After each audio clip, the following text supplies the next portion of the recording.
nós estamos no mês de agosto, na campanha Agosto Laranja, que chama atenção para a esclerose múltipla. Você sabe o que é isso? Para explicar sobre esse assunto para a gente, está aqui comigo no estúdio o neurologista Dr. Patrick Cateringer. Seja muito bem-vindo, doutor. Muito obrigado. Obrigado à equipe da TV Câmara pelo convite e aos espectadores por estar aqui cedo e vão ouvir eu falar sobre uma patologia que é muito importante, tem um impacto muito grande na nossa sociedade. Doutor, já explica para a gente o que é a esclerose múltipla. A esclerose múltipla é uma doença do sistema nervoso central que ela é crônica, inflamatória e neurodegenerativa. Ela é considerada uma doença autoimune. O que é isso? É uma doença onde o sistema imunológico ele fica louco e começa a produzir anticorpos contra o nosso próprio organismo. E na esclerose múltipla, especificamente, o alvo desse ataque é a bainha de mielina, que é uma substância, uma proteína que cobre a célula nervosa. E esse ataque vai gerar um processo inflamatório naquela célula nervosa, e esse processo inflamatório ele termina formando uma placa de cicatriz no cérebro ou na medula, que a gente chama de placa de esclerose. Por isso, esclerose. E por que múltipla? Porque pega todo o sistema nervoso central, o cérebro e a medula espinhal.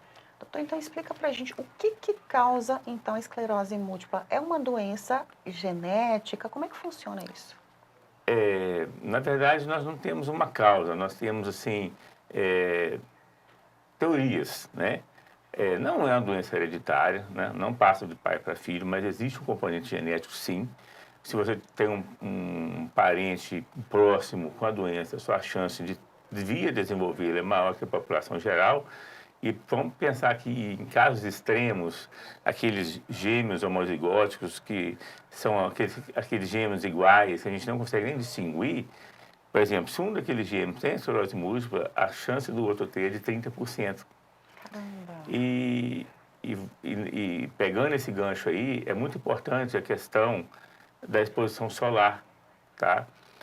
O que se viu é o seguinte, quanto mais longe a gente está daquela linha do Equador, né, que divide a Terra ao meio, em norte e sul, maior é a incidência da doença.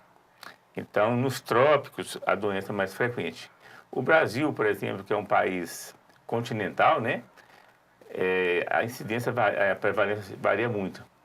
No Nordeste, nós temos 1,5 caso para cada 100 mil habitantes, enquanto no Sul, isso aumenta 20 vezes.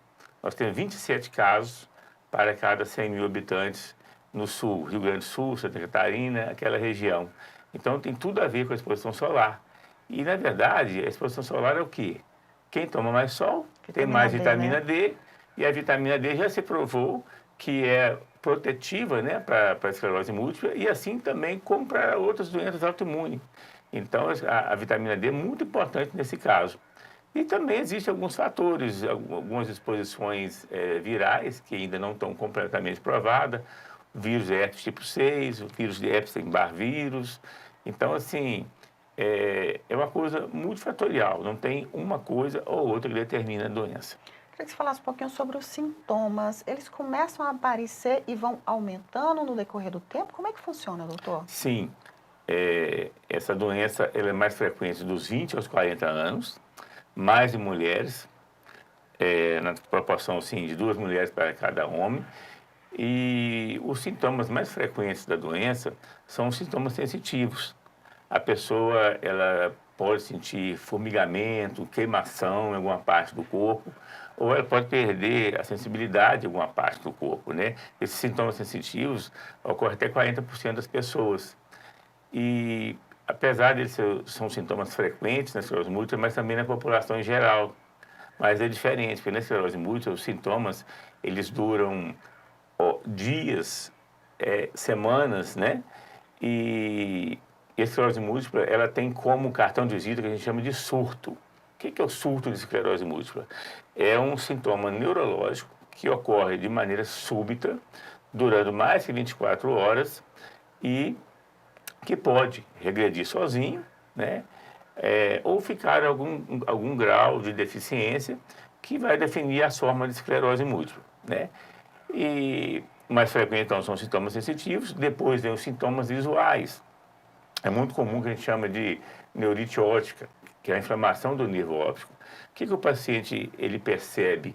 Ele percebe uma mudança na percepção, no brilho das cores, né? Ele perde aquela nitidez, pode ter borramento visual, perda de parte da visão e chegar até a casos de cegueira mesmo.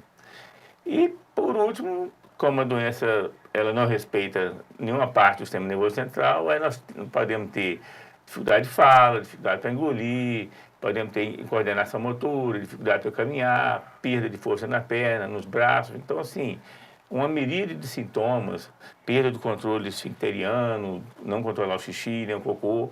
Então, qualquer parte do organismo pode ser atingida pela doença. Doutor, você trouxe um ponto importante, que são sintomas que se assemelham a outras doenças, né? Como é que é feito o diagnóstico no consultório? Sim, esse é um ponto muito importante, porque existe muitas, a gente chama de pitfalls, né? São as pegadinhas, né? É um diagnóstico que ele é feito exclusivamente pelo neurologista, né? E o diagnóstico, a gente pega a anamnese, que é a história clínica, e junta com alguns exames. Hoje, o exame principal para o diagnóstico de esclerose múltipla é a ressonância nuclear magnética do encéfalo e da medula cervical, medula torácica. Às vezes, quando existe alguma dúvida, a gente pode até colher o líquor, que é um líquido que banha o cérebro, a gente tira através da coluna e manda para análise. Então, é um exame, é um diagnóstico que ele é baseado nessa junção, tá? Tratamento, doutor. Tem tratamento? Como é que é feito? Quanto antes identificar melhor? Como é que é isso? A esclerose múltipla tem tratamento, mas infelizmente é uma doença que não tem cura até o presente momento, né?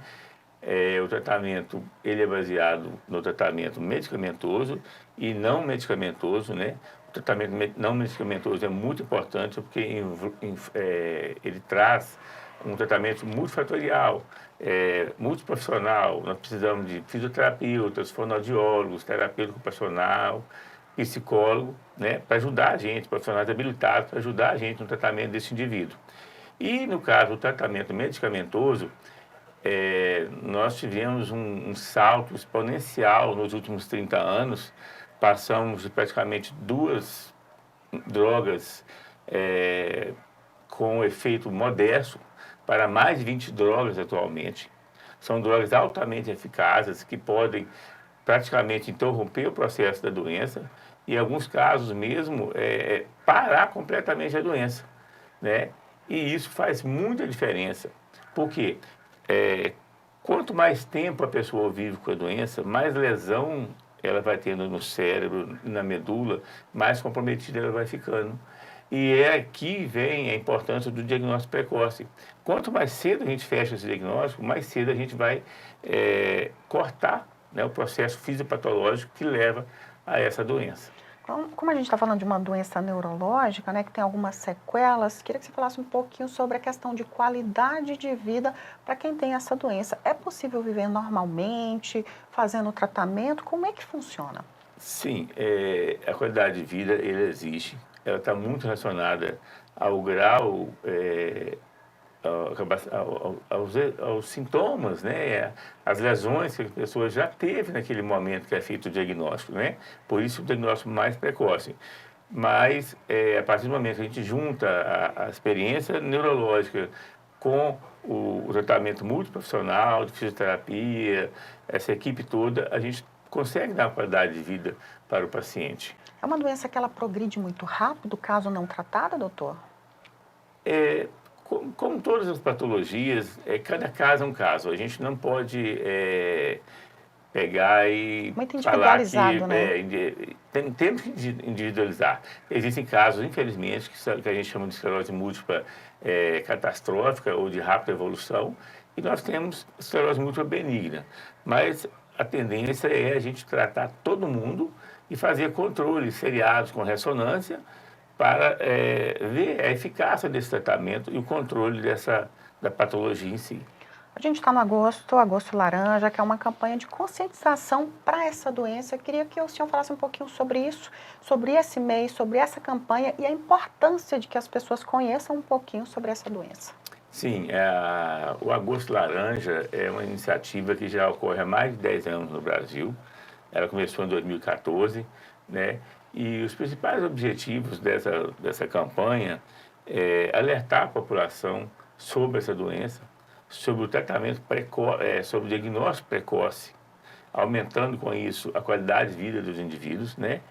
É, outros objetivos também trazer informações baseadas em evidências científicas, evitar desinformação e evitar falsas notícias e falsas promessas, né? O objetivo aqui é acolher o indivíduo, acolher a família e dar muita dignidade para esses pacientes.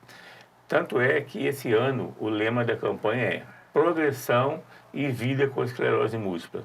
O que significa isso? Está baseado principalmente no ganho de tempo, porque ganho de tempo é ganho de vida. Vida para quê? Vida para o trabalho, para o estudo, para a escola, vida para quem você ama, né? Vida para realizar os seus sonhos, né? E a campanha não é sobre vencer nada. A campanha é sobre viver com qualidade, respeito e muita informação e discernimento. Queria muito agradecer a sua participação. Muito obrigada. Eu que agradeço.